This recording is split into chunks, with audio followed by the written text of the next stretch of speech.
Perkenalkan, kami dari kelompok 17 yang terdiri atas kelompok yang pertama Daniel Penjeten dengan NIM 050, Deborah Tampu Bolon dengan NIM 52, dan Wanda Tabita Hutasbai dengan NIM 051. Selamat menyaksikan.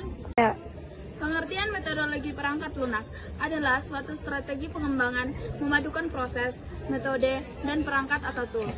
Metode pengembangan perangkat lunak memberikan teknik untuk membangun perangkat lunak yang lebih berkualitas tinggi.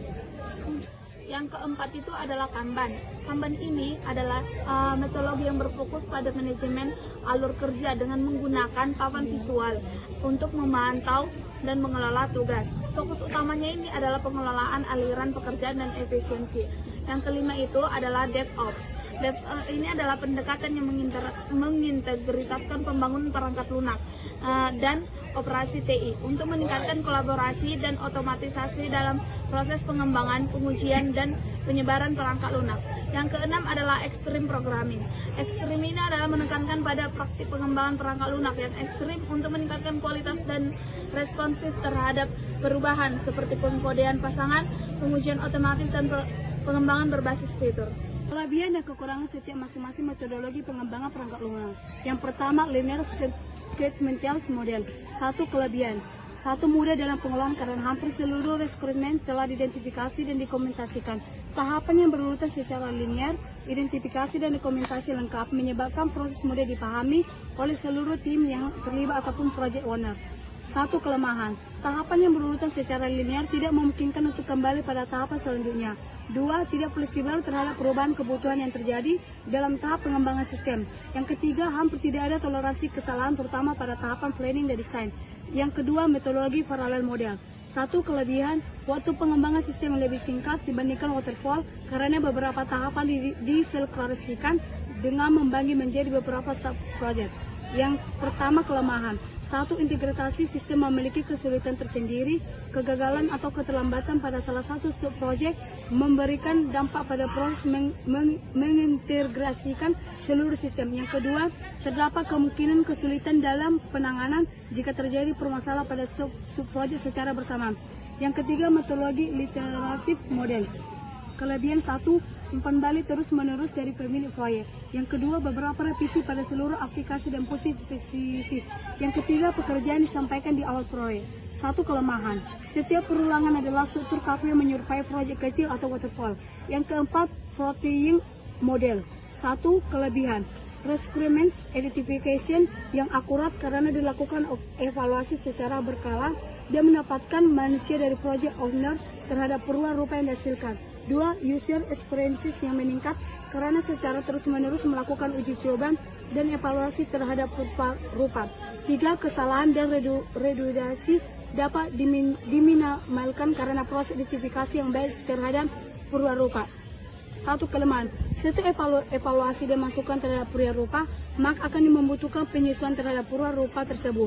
Dan setiap penyesuaian akan meningkatkan kompleksitas sistem yang dikembangkan. Dua, memberikan beban tambahan kepada programmer. Tiga, terdapat kebutuhan daya tambahan terkait dengan pembuatan perubahan rupa dan dapat dilakukan penyesuaian fungsi perubahan rupa sesuai kebutuhan hingga perubahan rupa dapat disetujui oleh project owner.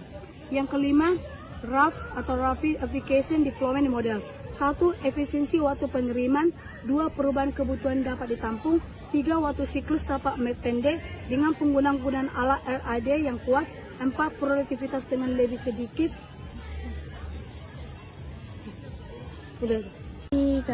Baik, kita akan masuk ke dalam poin yang ketiga, yaitu perbedaan signifikan masing-masing metodologi perkembangan perangkat lunak. Yang pertama, metodologi waterfall versus agile. Waterfall metodologi ini mengikuti pendekatan linear dan berurutan. Setiap tahap, analisis, desain, atau implementasi pengujian dan pemeliharaan harus diselesaikan sebelum beralih ke tahap berikutnya. Ini cocok untuk proyek dengan kebutuhan yang jelas dan stabil. Yang kedua, agile. Berbeda dengan waterfall, agile mengadopsi pendekatan iteratif dan incremental. Proyek dibagi menjadi siklus kecil atau sprint, hasil kerja yang dapat diubah dan disesuaikan berdasarkan umpan balik dari pengguna secara terus-menerus, lebih fleksibel atau cocok untuk proyek dan kebutuhan yang berubah-ubah. Yang kedua, metodologi Serum versus Kanban. Serum ini adalah framework agile yang menggunakan sprint, untuk membagi pekerjaan menjadi bagian-bagian kecil yang dapat diatur dalam waktu singkat atau tertentu, biasanya 2-4 minggu. Serum memfokuskan pada pertemuan tim atau rutin atau stand-up meetings dan peran-peran tertentu. Kanban menggunakan papan visual untuk mengelola alur kerja dan memungkinkan tim untuk bekerja pada tugas-tugas secara berkelanjutan tanpa waktu sprint yang terdefinisi. Fokusnya adalah pengelolaan aliran pekerjaan dan pengurangan waktu tertentu. Yang ketiga, metodologi DOPS versus tradisional. DOPS metodologi ini mengintegrasikan pengembangan produk perangkat lunak atau dev dan operasi IT atau ops. Untuk meningkatkan kolaborasi dan optimasi, tujuannya adalah untuk mempercepat proses pengembangan, pengujian, dan penyebaran perangkat lunak melalui otomasi dan pengujian berkelanjutan. Pendekatan tradisional ini memisahkan pengembangan perangkat lunak dan operasi, seringkali melibatkan siklus pengembangan yang lebih lama dan kurang kolaboratif dalam tim.